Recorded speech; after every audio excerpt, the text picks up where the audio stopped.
नमस्कार, SSN solution channel पर आप सभी का स्वागत है। लास्ट लेक्चर में हमने जून 2013 तक आए हुए कंप्लीट क्वेश्चंस कर लिए थे। आज के लेक्चर में हम दिसंबर 2013 में आए हुए कंप्लीट क्वेश्चंस करने जा रहे हैं। स्टार्ट हम पार्ट बी के क्वेश्चन नंबर 43 से कर रहे हैं। क्वेश्चन 43 है हमारा, let A B C be continuous function defined on R2। Okay, A B C हमारे पास में continuous function है जो कि R2 में डिफाइन है। let V1 V2 V3 be non-empty subset of R2। और हमें ये दिया हुआ है कि V1 V2 V3 हमारे non-empty subset है R2 में, such that हमें ये भी दिया हुआ है कि V1 union V2 union V3 complete हमारा R2 है। And the partial differential equation ए किसका है? कंटीन्यूअस फंक्शन है और x और y का फंक्शन है। u(x(x) + b(xy) u(xy) + c(xy) u(yy) = 0 is elliptic in V1, parabolic in V2 and hyperbolic in V3। Then okay, इस टाइप के हमारे कंटिन्यूअस क्वेश्चन आ रहे हैं जून 2011 टू। तो हमसे ऑप्शंस दिए हुए हैं कि इनमें से जो V1 V2 V3 है, इनमें से ओपन सेट्स कौन से होंगे। तो ये हमें ज्यादा कुछ था नहीं, ओपन सेट के आपको कंडीशंस पता होना चाहिए और हाइपरबोलिक, एलिप्टिक और पैराबोलिक के आपको कंडीशंस पता होना चाहिए। तो ये क्वेश्चंस सेकंडों में था और करना ही नहीं था, डायरेक्ट टिक मार्क करना था। इसमें सब कुछ दिया हुआ था, हमें बस एक हिंट देखनी थी इसमें। तो यहाँ हमारे पास में देखो कंडीशंस दी हुई है। ये कंडीशन है V1 एलिप्टिक और ये कंडीशन ये डिसाइड करेगा हमारा। तो सबसे पहले हमारे पास में ये कंडीशंस दी हुई है। एक पार्शियल डिफरेंशियल इक्वेशंस है। तो पार्शियल डिफरेंशियल इक्वेशन में यहाँ r का मान बता रखा है आपको। u(x(x) का कोफिशिएंट क्या है हमारा a, s का मान, u(x(y) का कोफिशिएंट ये है हमारे पास में b एंड t u(y)y का कोफिशिएंट यहाँ है हमारे पास में c। ये हमारे पास में r s t की वैल्यू आ गई। अब ये एलिप्टिक, पैराबोलिक और हाइपरबोलिक होगा। ये कंडीशंस होंगी हमारे पास में s² - 4rt। यदि हमारा लेस देन है 0 से, तब ये हमारा एलिप्टिक होगा। s² - 4rt ग्रेटर देन है 0 से, तब ये हमारा हाइपरबोलिक होगा। और s² - 4rt यदि इक्वल है हमारा 0 के, तब ये हमारा पैराबोलिक होगा। पैराबोलिक। तो यहां जो हमारे पास में कंडीशन है s² - 4rt, तो ये s का मान हमारा b² - 4ac, b² - 4ac यदि लेस देन है 0 से तो एलिप्टिक होगा। और b² - 4ac यदि हमारा ग्रेटर देन है 0 से एंड b² - 4ac यदि हमारा इक्वल है 0 के। दैट मींस ये जो सेट्स होंगे, ये सेट्स को डिफाइन कर रहा है। ये कह रहा है कि जो पैराबोलिक होगा उसके लिए उसने सेट डिफाइन किया है b2। दैट मींस b2 में हमारे पास में कैसे एलिमेंट होंगे? 0। B2 में हमारे पास में कैसा एलिमेंट आएगा? 0 एलिमेंट आएगा। और जो V1 है, V1 में हमारे पास में कैसे एलिमेंट्स आएंगे? V1 में हमारे पास में देखो, V1 किसके लिए है? एलिप्टिक के लिए। और एलिप्टिक में हमारे पास में 0 से लेस देन वाले एलिमेंट आएंगे। दैट मींस यहां आएंगे हमारे -∞ to 0। एंड V3 में हमारे पास में कैसे आएंगे? और V3 में हमारे पास में हाइपरबोलिक। दैट मींस हमारे पास में 0 से बढ़े, तो 0 इन्फिनिटिव। ये हमारे पास में सेट्स बनेंगे V1 V2 एंड V3। यदि हम इन तीनों का यूनियन लें, V1 union V2 union V3, that means -∞ to 0 यहाँ जीरो भी आ गया और zero to infinity, that means क्या बना हमारा माइनस इन्फिनिटी टू इन्फिनिटी, जो कि किसके इक्वल है, हमारा आर के इक्वल है। तो ये कंडीशन भी हमारी यहाँ फॉलो कर रहा है कि v1 union v2 union v3 equals to r2। अब ये हम जानते हैं कि सिंगलटन जो सेट होता है वो क्लोज होता है, singleton set close, that means एक ही एलिमेंट जिस सेट में होगा वो क्लोज सेट होगा। और ये हमारे ओपन इंटरवल ओपन सेट भी होता है। ओके, और इनके बारे में हम और ज्यादा डिटेल से जब रियल एनालिसिस पढ़ेंगे तब और ज्यादा इनके बारे में डिटेल से हम डिस्कस करेंगे। रियल एनालिसिस है हमारा, मैट्रिक स्पेस है, तब हम और ज्यादा इस पे डिस्कस करेंगे। तो यहाँ हमारा सिंगलटन जो सेट मिल गया हमें v2, दैट मींस ये क्लोज होगा। तो यहाँ v2 हमारा ओपन नहीं होने वाला। तो ये जो कंडीशंस है हमारी, v1 यहाँ v2 को ओपन बता रहा है तो ये हमारा डिस्कार्ड हो गया, v2 हमारा ओपन है ये हमारा डिस्कार्ड हो गया, v2 एंड v3 ओपन है ये डिस्कार्ड हो गया, v1 and v3 are open set. Okay, open है, ओपन इंटरवल है तो ओपन सेट होगा, ओपन इंटरवल है तो ओपन सेट होगा। तो दैट मींस हमारे पास में राइट आंसर क्या आया, यहाँ option second is right answer, v1 and v3 are open sets. Okay, अब चलते हैं हम नेक्स्ट क्वेश्चंस के ऊपर। नेक्स्ट क्वेश्चन हमारा पार्ट बी का ही है, question number 44, the partial differential equation. Okay, हमें इस बार टू पार्शियल डिफरेंशियल इक्वेशन दी हुई है। फर्स्ट पार्शियल डिफरेंशियल इक्वेशन दी हुई है हमें del u by del t equals to del 2u del x2 plus u can be transformed to del v upon में del t equals to del 2v del x2, that means ये इसमें transfer हो, ये इसमें transfer हो। तो यहाँ जो हमारा ऑप्शन है, कौन सा ऑप्शन राइट होगा जो दोनों इक्वेशंस को सेटिस्फाई करे। तो यहाँ हमें ऑप्शंस को चूज करना होगा और उससे हम दोनों इक्वेशंस देखेंगे क्या सेटिस्फाई हो रही या नहीं हो रही।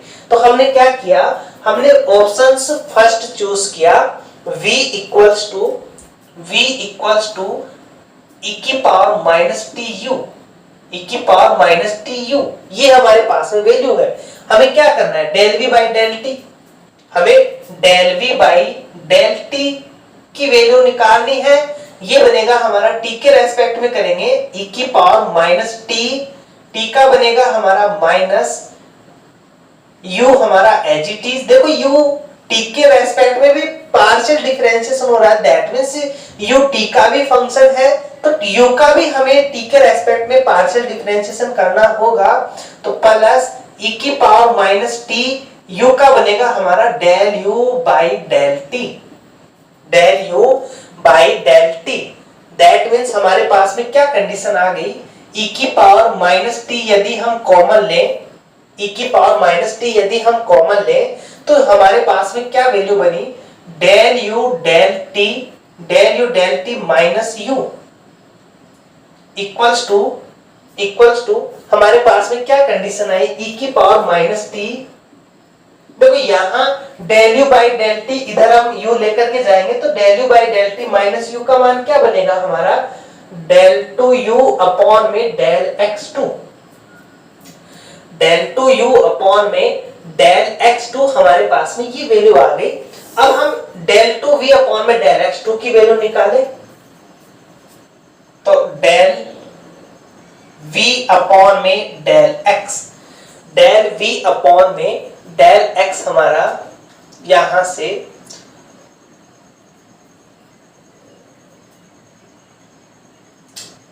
x के रेस्पेक्ट में करेंगे तो ये बनेगा हमारा e की पावर माइनस टी कांस्टेंट होगा क्योंकि ये प्रॉपर t का फंक्शन है, e की पावर माइनस टी, u का बनेगा del u del t, sorry del u del x।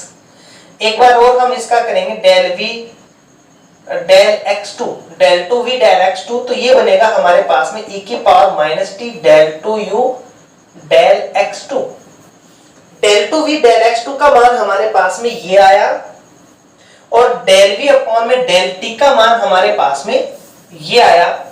तो यहां हमने देखा इसकी राइट हैंड साइड इक्वल है और हमने इस इक्वेशंस का यूज करके इसकी राइट हैंड साइड को इक्वल लिया है और ये दोनों ही केस सेटिस्फाई कर रहा है, मतलब इस इक्वेशंस को भी सेटिस्फाई कर रहा है और वहां भी इसको सेटिस्फाई कर रहा है, तो डेल वी अपॉन में डेल टी इक्वल है हमारा del two V del X two के। पार्ट बी का क्वेश्चन है तो एक राइट आंसर होगा हमारा, तो हमें आगे चेक नहीं करना, ऑप्शन फर्स्ट हमारा राइट आंसर होगा। बाय द वे यदि आगे और भी ऑप्शंस राइट होते हैं तो वो ऑप्शन से उस क्वेश्चंस को ही रॉन्ग किया जाएगा। ओके, तो यहाँ हमारा ऑप्शन फर्स्ट हमारा राइट है। आप चाहो तो इसी प्रोसेस से second, third and fourth options को डिस्कार्ड कर सकते हो, तो इस क्वेश्चंस का राइट आंसर हमारा ऑप्शन फर्स्ट हो जाएगा। नेक्स्ट क्वेश्चन हमारा पार्ट सी का है, question 93। If the initial value problem, okay, हमें इनिशियल वैल्यू प्रॉब्लम्स दी हुई है for partial differential equations del U del T plus del two U del X two equals to 0 के लिए, और इनिशियल कंडीशन हमारी एक तो ये है कि U X 0 equals to sine pi X has a solution of the following. तो इस इनिशियल वैल्यू प्रॉब्लम से पार्शियल डिफरेंशियल इक्वेशंस का एक सॉल्यूशन हमें ये दिया हुआ है sin pi x, u x t equals to phi of t sin pi x।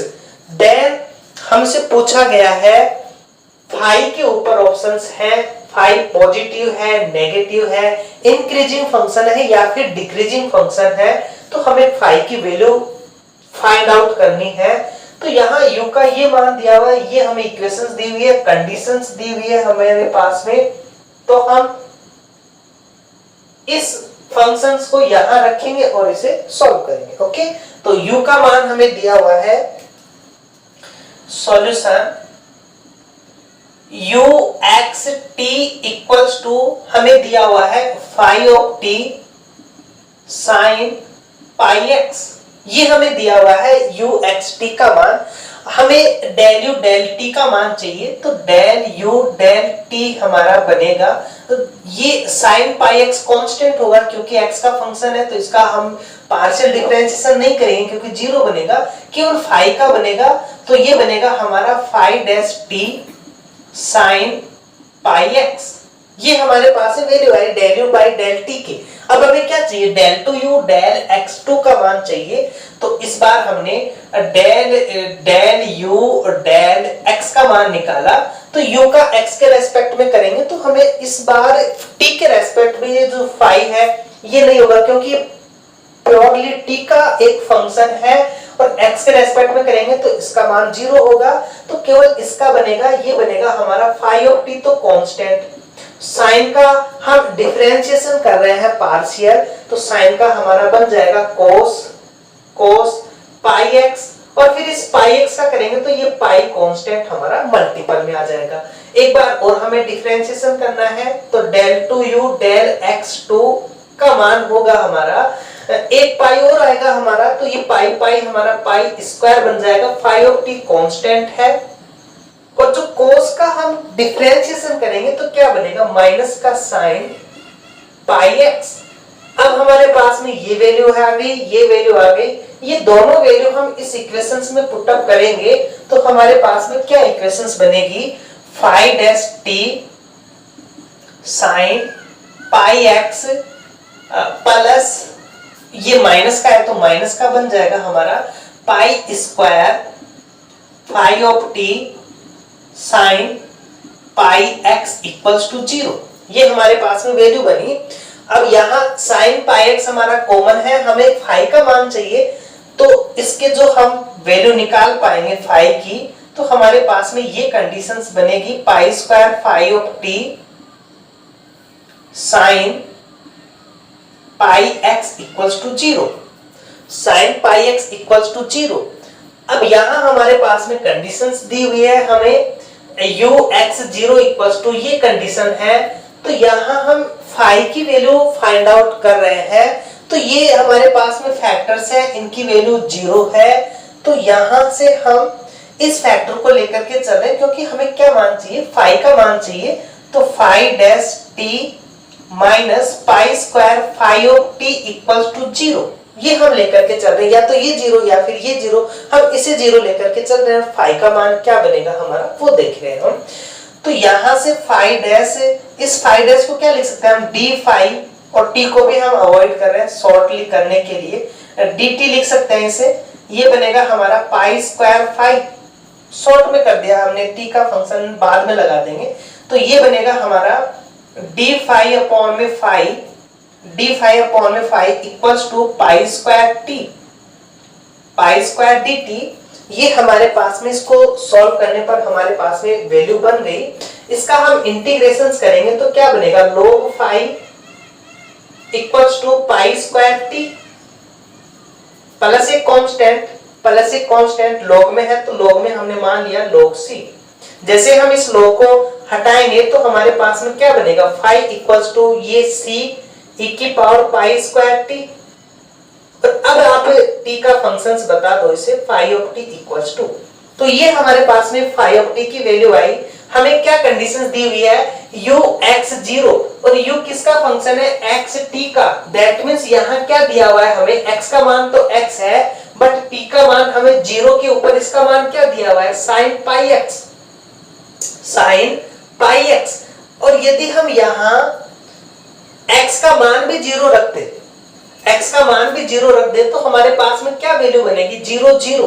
That means हमने x का मान भी 0 रख दिया तो sin 0 का मान क्या बनेगा हमारा 0। आगे ही हमारे पास में एक कंडीशन, क्योंकि हमें यहाँ t की वैल्यू लानी है तो एक हमारे पास में कंडीशंस बनी कि यदि हम x का मान 0 रखते हैं तो sin पाई 0, इसका मान 0 बनेगा। यहां से हम इस कांस्टेंट की वैल्यू निकाल पाएंगे। तो यहां हमने फाई 0, दैट मींस हमने t का मान 0 रख दिया, x का मान 0 रखा, तो t ही है, यहाँ x है नहीं हमारे पास में, तो ये बना c e की पावर 0 का मान 1, और फाई ऑफ 0 का मान क्या है हमारे पास में, 0 बन जाएगा यहां से। ओके, यहां से हमारे पास में इसका जो मान बनेगा वो क्या बन जाएगा हमारा, u x t है, तो u x, यहाँ u 0 0 का मान 0 है। यहां हमारे पास में कंडीशंस आएंगी, ओके, इसकी यहां से कंडीशंस हम चूज करते हैं। नेक्स्ट, ये नहीं ले रहे पर यहां हमारे पास में ये कंडीशंस है। देखो यहां हम t की वैल्यू क्या पुट कर रहे हैं, यहां हम t की वैल्यू 0 पुट करें, t की वैल्यू हम 0 पुट करें तो क्या बनेगा, यहां से बनेगा हमारा u x 0 equals to phi 0 equals to sin pi x, sin pi x। अब यहां u x 0 का मान क्या है, sin pi x equals to phi of 0 sin pi x। ये इसका हम डिवाइड करेंगे तो फाई ऑफ 0 का मान क्या आ गया हमारा 1। ओके, ये हम कंडीशंस ले रहे हैं यहां से। तो हमने क्या किया, t का मान 0 रखा, फाई ऑफ 0 का मान हमें 1 दिया हुआ है, तो ये e की पावर 0 का मान 1, यहां से c का मान क्या आ गया हमारा 1। ये हम यहां वैल्यू पुट करेंगे तो हमारे पास जो कंडीशंस बनेगी, phi of t equals to c का मान 1 है, e की power pi square t, e की power pi square t।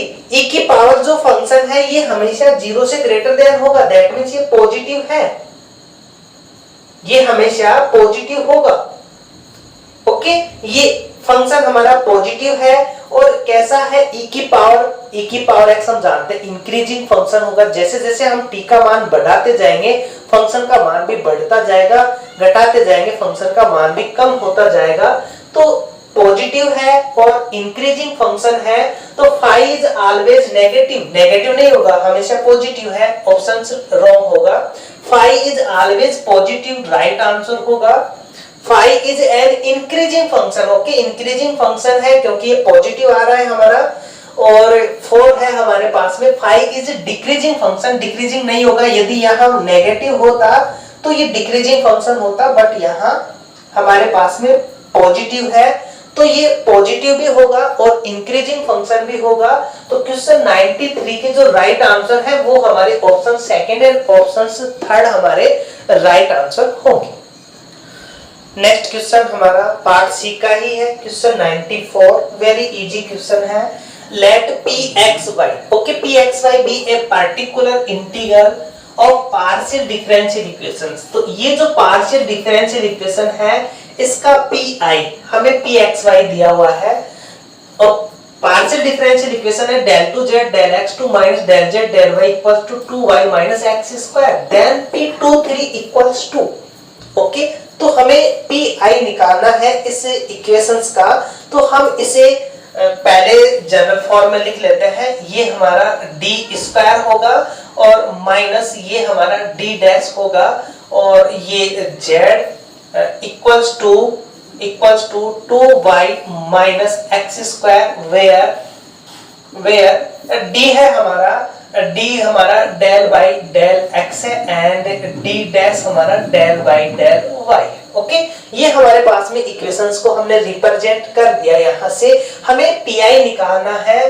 Pi निकालने के लिए हम क्या करेंगे, इसे अपॉन में लिखते हैं, 1 अपॉन में D square minus D dash and 2y minus X square.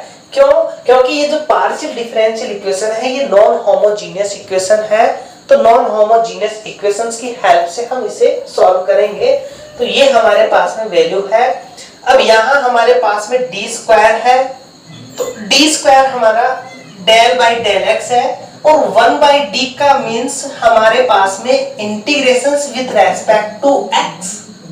Okay, ये हमारे पास में कंडीशंस होती हैं। तो हमने क्या किया, यहाँ से डी स्क्वायर कॉमन ले लिया। आप डी डैश भी कॉमन ले सकते हो और डी स्क्वायर भी कॉमन ले सकते हैं। यहाँ से हमने 1 अपॉन में डी स्क्वायर कॉमन लिया, क्या बना हमारे पास में 1 माइनस डी डैश अपॉन में डी स्क्वायर, और ये फंक्शन हमारा as it is 2y minus X square. इसे हम लिख सकते हैं 1 बाई डी स्क्वायर हमारा कॉमन है, 1 माइनस डी ये हमारा ऊपर जाएगा तो इनवर्स में बनेगा 1 माइनस डी डैश अपॉन में D square inverse and 2y minus X square. ये हमारे पास में वैल्यू आ गई। अब यहाँ हम इसका एक्सपेंशन करेंगे। देखो ऊपर डी डैश है तो डी डैश का हमें एक्सपेंशन वहां तक करना है इसकी पावर का जहां तक y की पावर है। यदि ऊपर d होगा, यदि d को आप ऊपर लेते हो तो d का आप वहां तक एक्सपेंशन करोगे जहां तक उसकी पावर x की पावर के इक्वल आ जाती है। क्योंकि यदि हम d स्क्वायर एक्स स्क्वायर करेंगे तो इसका मान क्या होगा हमारा 2, लेकिन d क्यूब एक्स स्क्वायर करेंगे दैट मींस d2, और ये हमारा 0 बनेगा। और इससे कम लेंगे तब और भी ज्यादा इंटीग्रेशंस होंगे, हमारे डिफरेंशिएशन होंगे। तो हम इसकी पावर सेम तक लेते हैं। तो यहाँ हमारे पास में y की पावर क्या है 1, तो केवल d डैश तक लेंगे तो एक टर्म से हम एक्सपेंशन करेंगे। इसे लिखेंगे हम 1 अपॉन में d square 1 plus d dash by d square. आगे के टर्म्स लिखने का कोई मतलब नहीं है क्योंकि 0 बनेंगे, और फंक्शन है हमारा 2y माइनस एक्स स्क्वायर। तो ये बनेगा हमारे पास में 1 बाई डी स्क्वायर। इसे हम मल्टीपल करेंगे तो 1 के साथ बनेगा हमारा 2y minus X square, 2y minus X square, और d डैश d स्क्वायर के साथ में बनेगा हमारा प्लस d डैश अपॉन में d square 2y minus X square bracket close equals to 1 upon में d स्क्वायर, ये हमारा bracket 2y minus X square 2y minus X square, और ये 1 अपॉन d स्क्वायर को हम बाद में लें और d डैश को हम पहले लें। इसका मतलब हमें इस फंक्शन का y के रेस्पेक्ट में डिफरेंशिएशन करना है, पार्शियल डिफरेंशिएशन। तो ये बनेगा हमारा 1 बाई डी स्क्वायर।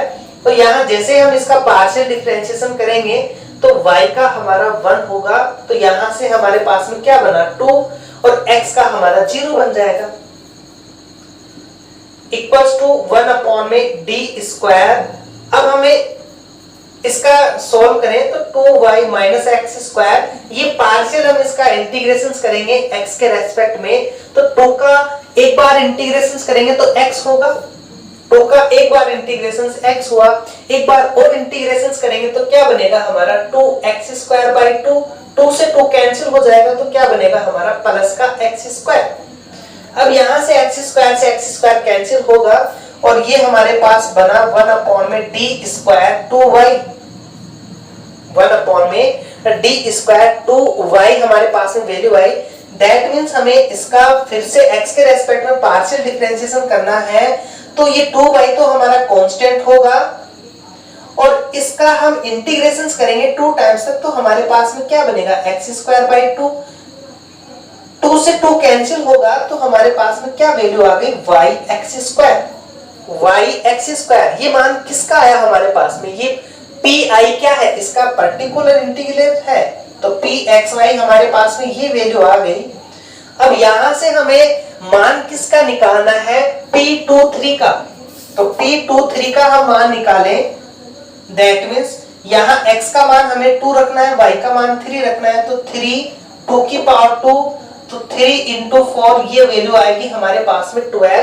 तो यहां हमारा ऑप्शन से थर्ड हमारा राइट आंसर होगा, इसकी वैल्यू 12, बाकी के ऑप्शन हमारे डिस्कार्ड हो जाएंगे, तो इसका राइट आंसर ऑप्शन थर्ड हो जाएगा। एंड आज के लेक्चर का लास्ट क्वेश्चन है हमारा पार्ट सी का question 96। Let z equals to zxy। Okay, हमें z है वो zxy का एक फंक्शंस दिया हुआ है, be a solution of del z del x del z del y equals to 1 passing through 0 0 0 then z0 1 की हमसे वैल्यू पूछी गई है, ऑप्शन 0 1 2 4 है हमारे पास। तो ये एक सिंपल इक्वेशन है जो हमने कल चाप्टीज इक्वेशंस के बारे में डिस्कस किया था, उसी से रिलेटेड हमारे पास में ये एक फंक्शन है। तो ये चाप्टीज इक्वेशंस का एक स्पेशल फंक्शन है। ये फंक्शन हम del z upon del x को जानते हैं क्या होता है p, और del z अपॉन में del y को हम जानते हैं क्या होता है q। ओके, तो ये हमारे पास में वैल्यू है।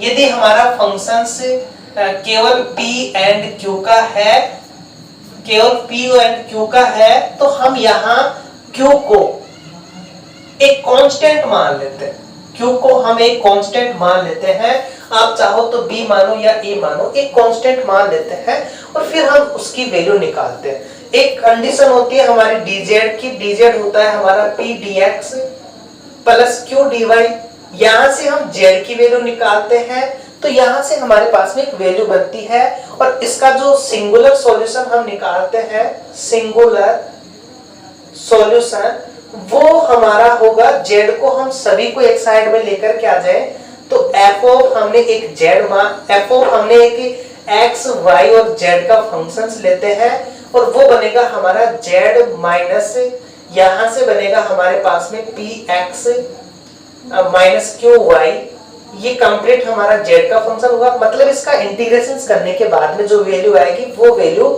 फिर हम क्या करते हैं, जो भी हमने कांस्टेंट लिया है उस कांस्टेंट के रेस्पेक्ट में इसका हम पार्शियल डिफरेंशिएशन करेंगे और उसका मान 0 लेकर के आएंगे, वहां से हम a को फाइंड करेंगे और इस a का मान हम यहाँ रख के z का मान निकालेंगे। कैसे है ये प्रोसेस करेंगे, क्लियर हो जाएगा। यहाँ हमने केवल मोटी मोटी बातें देखी हैं। तो यहाँ हमारे पास में जो कंडीशंस है वो है p q equals to 1, that means only p और q का फंक्शन है, तो हम क्या मान लेंगे, लेट q को हमने एक कांस्टेंट मान लिया, तो यहां से p क्या बनेगा हमारा, p 1 अपॉन में q, ये बन गया हमारा 1/a, और dz हम जानते हैं, dz क्या होता है p dx plus q dy equals to p का मान क्या है हमारा 1/a dx, q क्या है हमारा, q है हमारा a dy। इसका हम इंटीग्रेशंस करें तो क्या बनेगा, z इक्वल्स टू एक कांस्टेंट और आ जाएगा हमारा, यहाँ प्लस c और आ जाएगा, तो z इक्वल्स टू ये बनेगा हमारा x अपॉन में a plus a y plus एक constant c, where a and c are constant. अब हमें एक तो इस कांस्टेंट का मान निकालना है और एक इस a का मान निकालना है, जिससे हम z की वैल्यू फाइंड आउट कर सके। हमें देखो यहाँ दिया हुआ है पासिंग थ्रू 0 0 0, इसका मतलब x y और z का है, मतलब x का मान 0, y का मान 0, तो z का मान 0 होगा।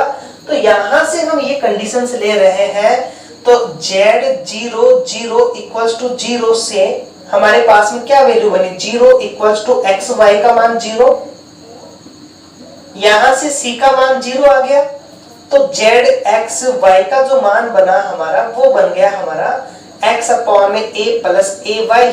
यहां हमें एक फंक्शन चाहिए, तो फंक्शन हमने बना दिया f x y z।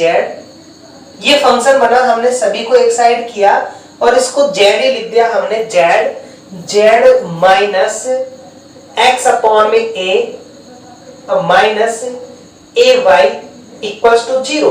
हमें क्या करना है, जो कांस्टेंट है उसके रेस्पेक्ट में पार्शियल डिफरेंशिएशन का मान 0 लेना है, ताकि हमारे पास एक सिंगुलर सॉल्यूशन मिल सके।